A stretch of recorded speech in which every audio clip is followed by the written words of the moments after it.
how's it going? Nice to see ya. First up, I want to say I love these new Joy-Con colors, the purple and orange. I didn't think about it until now, but they're perfect for the fall season. But that's completely irrelevant, so let me just get started with a shimmy sham. I don't know why. What are we doing today? Oh, we're just doing another 10 eShop games worth buying. If you're new around here, well, you know what to do. I wasn't talking about making a sandwich. What? But if you're not new around here, you know that I've made 17 of these videos, or at least you'll know that I've made a lot of these videos. This is number 18, bringing the tally of eShop games I have reviewed to 180. But regardless, there is 10 more. It's that time of year where games are releasing non-stop, so I just thought I'd make your job a little bit easier and find the good ones for you so that you don't have to. You're welcome. Actually, before I get started, in the last few videos, I've been wearing these really awesome Zelda shirts, and I haven't actually talked about it yet, but everyone keeps asking me where I got them from, and it's from... This is actually my favorite one. It's got that retro trim. It's a little tight. I got the wrong size, but that's on me. I actually found this store called Zavvi that sell just a ton of things, but they have this Zelda collection. And they actually ended up reaching out to me and asked if they could sponsor a video, so I said, yeah, I'm already wearing the shirts. Yeah, all you gotta do is go to Zavvi's website, click on the little drop-down tab, go to gaming. You can find Nintendo, Sonic the Hedgehog, Super Mario, Crash Bandicoot, Zelda, and there is so much more stuff you can get from their Zelda section too, like Christmas sweaters, which, you know, perfect Christmas gift. But yeah, you wanted to know where I got the fabric with the Zelda prints that I drape all over my body in these videos so that I'm not standing here shirtless? The first game on this list today is Sayonara Wild Hearts, and this Switch is not on. Oh, and also, I have this weird, like, pimply... I have always had a soft spot for rhythm-based video games. Back since 2008, when I discovered AudioSurf. It was a wonderful gem of a PC game that allowed you to load in your own songs, and it builds a racetrack around the song. That build-up in Darude Sandstorm before that incredible freefall was just about one of the best feelings you can have. You know, other than finding a fry in the bottom of your McDonald's bag once you're finished eating. That is the best feeling you can have, but this is comparable. And Sayonara Wild Hearts snuck its way into my eShop without me noticing, which is criminal as it reminds me so much of my beloved AudioSurf. Sayonara is so much more than its incredible custom written pop music and fast-paced tracks. It's a fully fledged out gaming experience that plays out like an interactive music video for the hour-long soundtrack this game boasts. The gameplay mixes it up from motorbike blasting, wall running, combat fighting, enemy shooting, and breaking hearts at 200 miles per hour. The visuals are a very aesthetically pleasing trip, and the cutscenes blend in so smoothly with the gameplay, you'll be too scared to put down the controller for even a moment, in case your character ends up blasting off without you realizing and running into a wall. Sayonara doesn't present much of a difficulty challenge. It's more of a musical experience you can play, but the fast-paced gameplay, constantly changing visuals, and fantastic music will keep you glued to the game from start to end, and all of this for just over 10 bucks? That's like the same price as an actual CD album! And you can't play this with a controller, nor would you actually want to play this at all. Candlebox, never even heard of it. Next up, we have Freedom Finger. And it's not this one. It's the rude one. Ooh, I almost showed it. Ooh. Hey, while we're talking about music, let's go from pop to rock, from Taylor Swift to Nickelback. Oh, those are terrible examples. I mean, who even likes Taylor Swift? Freedom Finger features 30 rock songs crammed into a soundtrack much like Tony Hawk. If nothing else, your time with Freedom Finger will probably add a few new bands into your Spotify rotation. But hopefully you'll also have a great time playing this humorously wacky shoot 'em up. And I honestly can't even remember the last time, if ever, a shoot 'em up game made it into one of these videos. I try and be diverse, but I just really don't like shoot 'em ups. They've never appealed to me. I think that might be why I actually enjoy the non-serious take on the genre here. It's not too difficult, and the gameplay really tries to shake it up. The best part about this game, and I mean the best part, is that for the first time in a game like this, you can actually reach out your ship, which just so happens to be a hand, and grab enemy ships. Then you can either throw them back at the bad guy's space windscreens, or use the friggin' ship as an alternative means of fire. You can also opt to just smash and bash the enemies using your fist, or you can use your, of course, middle finger to blast away and really stick it to them. The over-the-top America attitude and humor was pretty ham-fisted at times, pun not intended, but you can't say the developers didn't give it their all creating a ridiculous shooter. I feel like not everyone will love this game, but if you're watching this and thinking, that looks pretty good, then I can pretty much guarantee that you're gonna love this one. Pikachu, I choose you! The Return of Obra Dinn was developed by the same guy who made the brilliant Papers, Please, a game that I have literally never even mentioned on this channel before, so if you exclusively only ever watch my content on this platform, you've probably never heard of or seen Papers, Please. Also, if you do only watch my content on this platform, there's something seriously wrong with you. Get help. I'm being serious. Obra Dinn is the name of a ship that disappeared in the early 1800s. Then 4 years later, it just rock and rolls back into port all on its own with the entire 60 crew on board all missing or dead as doornails. It's your job to figure out what the heck happened to each person on board the ship, and I do mean each person aboard the ship. Using a fancy stopwatch that rewinds time, you can see each crew member's last moments alive and piece together who or what killed them. And it's a game that actually makes you feel clever when you start piecing it all together. Figuring out who killed Bob Joe over there would be easy if you could see his death and hear him screaming, "Oh my god, this fuzzy blue puppet is killing me with a sharpened Joy-Con!" Probably figure out who that was. Rather, you need to use subtle hints, clues, and various death scenes aboard this ship to jigsaw it all together like a good crossword puzzle. And it honestly does become as addicting as a good Sudoku puzzle. Oh, and I'm surprised I made it this far without talking about the Game Boy-esque visual style. Honestly, these graphics are what caught my eye and made this game loudly stand out above the hordes of other indie games that get released every day. But it really works, not only in general, but for the older time period this game is set in. You should probably buy it. But if you're thinking it's probably not for you, it's probably not for you, and you probably shouldn't buy it. Some things in life just age well, like Keanu Reeves or The Mummy featuring Brendan Fraser. However, some things in life age terribly, like Milk or Brendan Fraser from The Mummy. I dare you to name any other video game that tricks you into thinking you're playing a blaster-focused first-person shooter, only to have you pick up a lightsaber halfway through the game and have it shift into a third-person hack and slash. No, can't think of any? Just Jedi Knight Academy 2? I loved this game as a 12-year-old kid when it released. I can't tell you how excited I was for this game to come to the Switch so I could finally play it again and show the internet world what a great Star Wars game actually looks like. And when I finally downloaded it on my Switch after 17 years of waiting to play it again, I realized it's not good. It just hasn't aged well, sadly. It's not intuitive at all, the game has outdated mechanics left and right, and it refuses to teach you anything. If it wasn't for the fact that I can kind of remember what to do, I'd still be completely and utterly lost on the first level as we speak.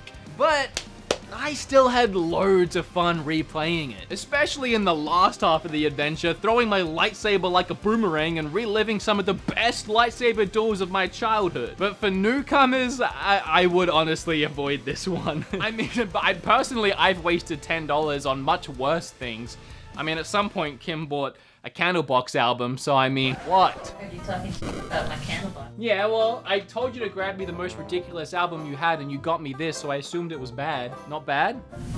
10 out of 10. You know, I don't want to be mean or anything, because I really did like Cat Quest when it released on eShop whenever that was and I reviewed it. But there's something about this game, the name, the art style, that kind of just looks like a cheap budget mobile game. Oh, it is a mobile game.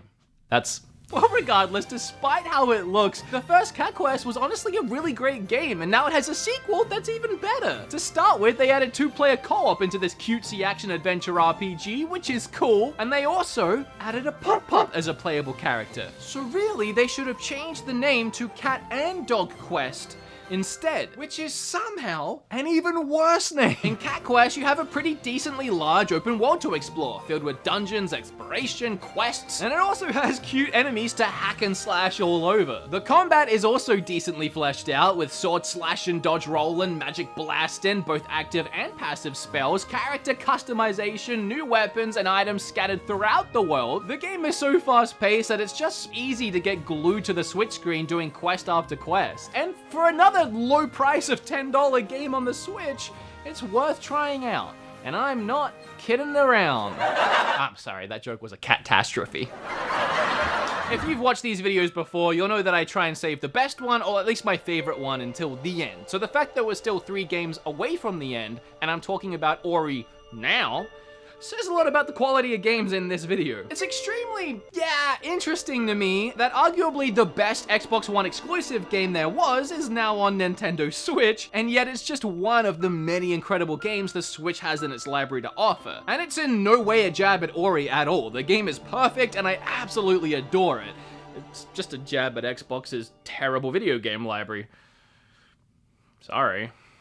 Not sorry. The first thing everyone is obligated to talk about when they review Ori is the visuals, which are absolutely stunning. Honestly, the game is so breathtaking to stare at. It's difficult to even put into words the reaction my senses feel watching the soft lights bounce off the mesmerizing environments. Coupled with the rich atmosphere and the beautiful music, the world just feels real, feels alive. It feels feely, which makes the prologue of this game that much more heartbreaking. Honestly, Ori is such a sweet little character. It's so hard for me not to imprint this little guy's personality onto him and fall in love with him for that reason.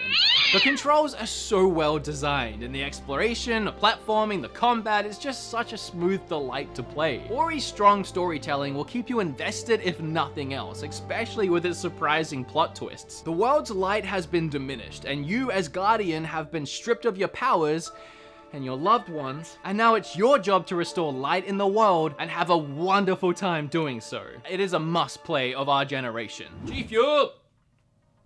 G-Fuel!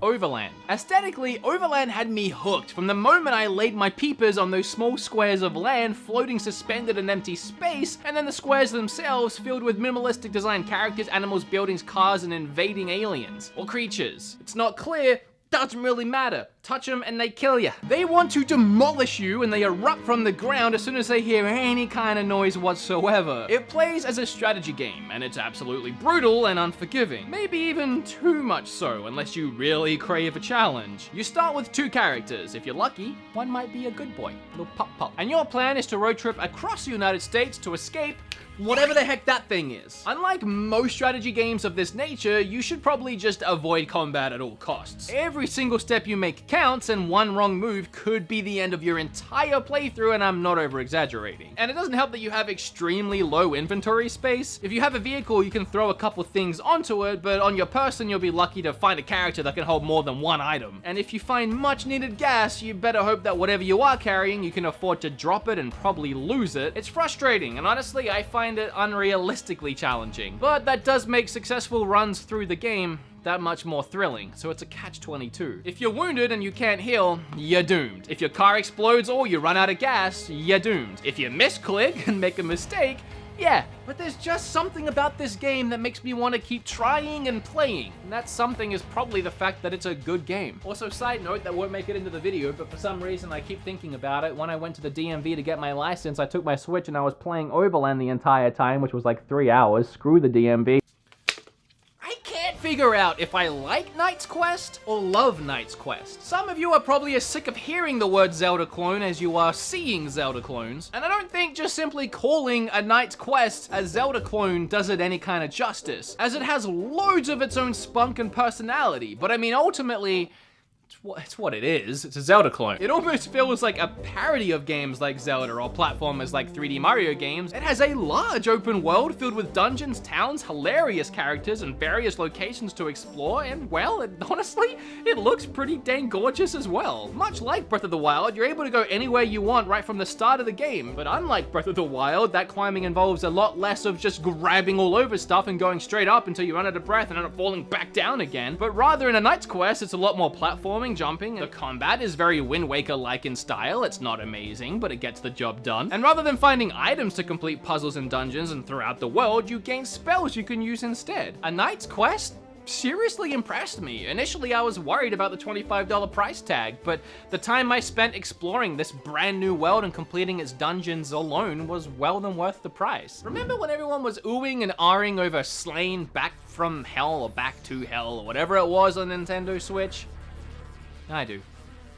I remember. Well, this is their new game, Valfaris. A game heavily inspired by heavy metal, and so hardcore that Nintendo's website has you confirm your age before you can even read about this game. Yeah, that's friggin' rock and roll, man. Valfaris is a run and gun game, which doesn't only diversify this video game list genres even more so, but much like shoot 'em ups, I rarely get a chance to gush over a good run and gun game. And the visuals are a psychedelic mess. Your blaster blows out shots so massive, they shake the entire screen and explode your enemies into a gory mess on impact. Your sword is so brutal it will smash apart anything in its wake, and you are so brutal that your character will even half flip head bang over the subscribe button every single time he gets an upgrade. There's also massive shotguns, battle axes, and more along the path to gory glory. But if I could take a rock and roll chill pill for a second, of all the games on this list, Valfaris probably has the hardest asking price at $25, so that's a bit steep. But I can tell you it's a polished quality game worth the price if you do decide to pull out that wallet and just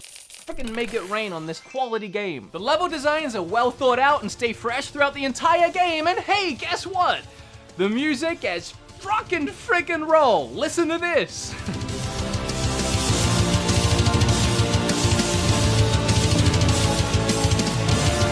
Hey mom, look what I can do.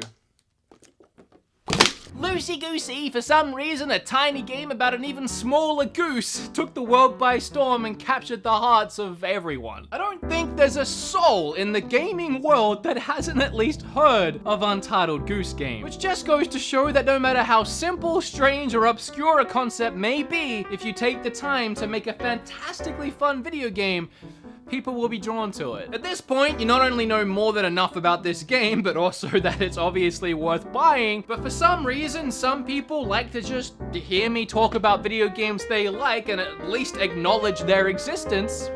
So let's do it. You are a silly goose that can honk, duck, flap, and most affectionately hold things in its beak. Or more accurately, steal things with its beak, hide them, and or taunt the humans with them, and that is the entire game. Screwing with people, annoying the heck out of them, and watching them try to deal with a goose that just won't leave them alone. It's such wholesome, hilarious fun. I honestly couldn't tell you how many 30-second clips I grabbed of this game using the Switch's capture button to then go and show Kim later, and both of us would be laughing at this stupid little goose. I think this might be the one actually where he goes to sit down.